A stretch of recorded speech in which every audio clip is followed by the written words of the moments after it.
Hello friends, welcome back to my channel. எல்லோரும் எப்படி இருக்கீங்க? ஸோ நீங்கள் நம்ம சேனல் புதுசுனா மறக்காமல் நம்ம சேனலை சப்ஸ்கிரைப் பண்ணிவிடுங்க. வாங்க இன்றைக்கான வீடியோ என்னங்கிறத பார்க்கலாம். இன்றைக்கி பாஸ்மதி ரைஸ் பற்றி சூப்பரான ஒரு பிரியாணி தான் பார்க்க போகிறோம். சிக்கன் பிரியாணி நல்லா உதிரியாக சூப்பராக இருந்துச்சு. வாங்க எப்படி செய்யலாங்கிறத பார்க்கலாம்.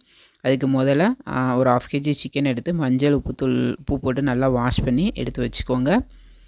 ஸோ அதுக்கப்புறம் அந்த கழுவி வச்ச சிக்கனில் ஒரு ஸ்பூன் காஷ்மீரி சில்லி பவுடர் போட்டுக்கோங்க. ஒரு ஸ்பூன் இஞ்சி பூண்டு பேஸ்ட்டு சேர்த்துக்கோங்க. கொஞ்சோண்டு உப்பு சேர்த்துக்கோங்க. சேர்த்துட்டு இதை நல்லா கலந்து விட்ருங்க. அதுக்கப்புறமா ஒரு 3 ஸ்பூன் தயிர் சேர்த்துக்கோங்க. தயிர் சேர்த்து நல்லா கிளறிடுங்க. நீங்கள் பிரியாணி செய்கிறதுக்கு ஒரு மணி நேரத்துக்கு முன்னாடி இந்த சிக்கனை இப்படி மேரினேட் பண்ணி ஃப்ரிட்ஜில் வச்சிங்கன்னா சிக்கன் நல்லா சாஃப்டாகவும் நல்லா டேஸ்ட்டாகவும் இருக்கும். ஸோ இந்த மாதிரி மேரினேட் பண்ணி ஃப்ரிட்ஜில் வச்சுருங்க. அப்புறம் ஒரு 2 வெங்காயத்தை இந்த மாதிரி ஸ்லைஸாக கட் பண்ணி வச்சுருங்க. ஒரு தக்காளி, 2 பச்சை மிளகாயை நீளமாக கீறி வச்சுக்கோங்க. நாங்கள் இன்றைக்கி 6 பேர் சாப்பிட்றதுனால ஒரு 3 கப் பாஸ்மதி ரைஸ் எடுத்து நல்லா வாஷ் பண்ணிவிட்டு ஒரு 20 மினிட்ஸ் தண்ணியில் ஊற வச்சு அதுக்கப்புறமா தண்ணியெல்லாம் வடிகட்டி இந்த மாதிரி வடிகட்டி வச்சுருக்கேன். உங்களுக்கு எவ்வளோ அரிசி வேணுமோ அந்தளவு அரிசி எடுத்துக்கோங்க. நீங்கள் அரிசி எடுத்த கப்பில் தான் தண்ணியும் எடுக்கணும், பார்த்துக்கோங்க. ஸோ இப்போ பிரியாணி செய்ய ஸ்டார்ட் பண்ணிடலாம். அதுக்கு ஒரு குக்கரில் நெய், எண்ணெய் ரெண்டுமே கலந்து ஊற்றிக்கோங்க. இல்லை எண்ணெய் மட்டும் வேணாலும் ஊற்றிக்கலாம். ஸோ அது சூடானதுக்கப்புறமா பிரியாணி ஸ்பைசஸ் எல்லாம் சேர்த்துக்கோங்க. அதாவது பிரியாணி இலை, பட்டை, லவங்கம், சோம்பு, கல்பாசி எல்லாமே சேர்த்துக்கோங்க. சேர்த்துட்டு அது நல்லா பொரியணும். பொரிஞ்சதுக்கப்புறமா நம்ம கட் பண்ணி வச்சுருக்க வெங்காயத்தை சேர்த்துக்கலாம்.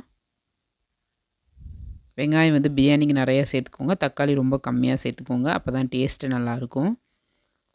ஸோ வெங்காயத்தை நல்லா வதக்கிக்கோங்க. இப்போ வெங்காயம் வதங்கிறதுக்கு கொஞ்சோண்டு உப்பு சேர்த்துக்கோங்க. சேர்த்துட்டு நல்லா கலந்து விட்ருங்க.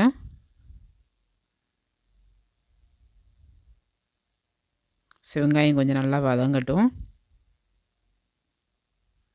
அதுக்கப்புறமா நம்ம கீரி வச்சு 2 பச்சை மிளகாய் சேர்த்துக்கலாம். அதையும் சேர்த்துட்டு நல்லா வதக்கிக்கோங்க.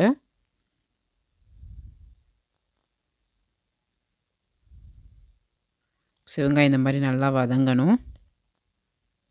அதுக்கப்புறமா இஞ்சி பூண்டு பேஸ்ட்டு 1 ஸ்பூன் சேர்த்துக்கோங்க. ஏற்கனவே நம்ம சிக்கன்லேயும் சேர்த்துருக்கோம். ஸோ இதுலேயும் சேர்த்து வதக்குங்க. இஞ்சி பூண்டு பேஸ்ட்டு சேர்த்தோன்னே அப்படியே ஒரு ஸ்மெல் வரும் பாருங்கள். அது நல்லாயிருக்கும் அந்த ஸ்மெல்லு.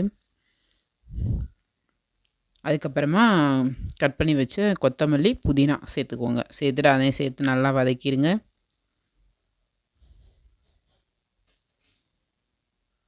அதுக்கப்புறம் மசாலா ஐட்டம் சேர்த்துக்கலாம். 2 spoon Kashmiri chilli powder, 1 spoon biryani masala சேர்த்துக்கோங்க.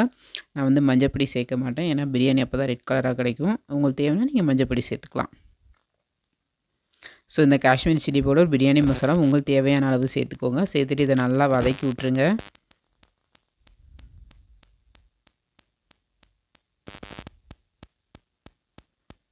இப்போ நம்ம கட் பண்ணி வச்சு தக்காளியை சேர்த்துக்கலாம். தக்காளியும் சேர்த்துட்டு நல்லா வதக்கி விட்ருங்க. குக்கரை மூடி போட்டுட்டு ஒரு 2 மினிட்ஸ் லோ ஃப்ளேமில் நல்லா வதக்கிடுங்க தக்காளியை. அப்போ தான் நல்லா தொக்கு மாதிரி வரும். ஸோ நீங்கள் அரிசி எந்த கப்பில் எடுக்கிறீங்களோ அதே கப்பில் தான் தண்ணி எடுக்கணும். 1 கப் பாஸ்மதி ரைஸ் எடுத்திங்கன்னா அதுக்கு 1.5 கப் தண்ணி தேவைப்படும். அந்த அளவு தண்ணி எடுத்து வச்சுக்கோங்க.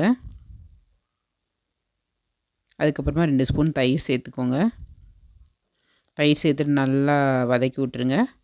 ஸோ இப்போ குக்கரை வெறுமனே மூடி போட்டுட்டு ஒரு 2 to 3 மினிட்ஸ் லோ ஃப்ளேமில் நல்லா வதக்கி எடுத்துருங்க.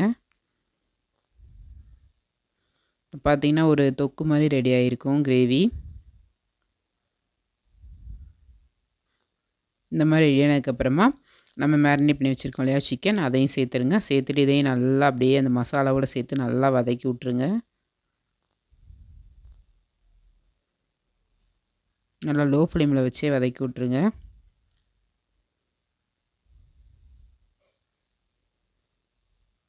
ஸோ நல்லா மசாலாலாம் படுற மாதிரி கலந்து விட்டுட்டு ஹை ஃப்ளேமில் வச்சு ஒரு 2 மினிட்ஸு குக்கரை மூடி போட்டுட்டு ஒரு 2 மினிட்ஸ் சிக்கன் வேகிறதுக்காக வெயிட் பண்ணுங்கள்.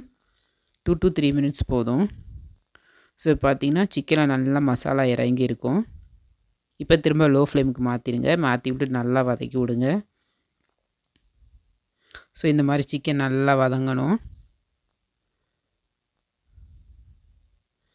அடுத்து நம்ம தண்ணி ஆட் பண்ணிக்கலாம். நான் சொன்ன மாதிரி 1 கப் ரைஸுக்கு 1.5 கப் தண்ணி. நீங்கள் எத்தனை கப் ரைஸ் எடுத்துருக்கீங்களோ அதுக்கு தக்கன தண்ணி ஊற்றிக்கோங்க. சேர்த்துட்டு இதை நல்லா கலந்து விட்டுருங்க. இப்போ வந்து தண்ணி நல்லா கொதிக்கணும். ஸோ வந்து குக்கரை விசில் போடாமல் வெறுமனே மூடி வச்சுருங்க. ஸோ பார்த்திங்கன்னா இப்போ நல்லா கொதிக்க ஆரம்பிச்சிருச்சு. கொதிக்க ஆரம்பிச்சுட்டு நல்லா கலந்து விட்ருங்க. கலந்து விட்டுட்டு ரைஸை போட்டுருங்க. அரிசியும் சேர்த்துட்டு நல்லா கலந்து விட்ருங்க.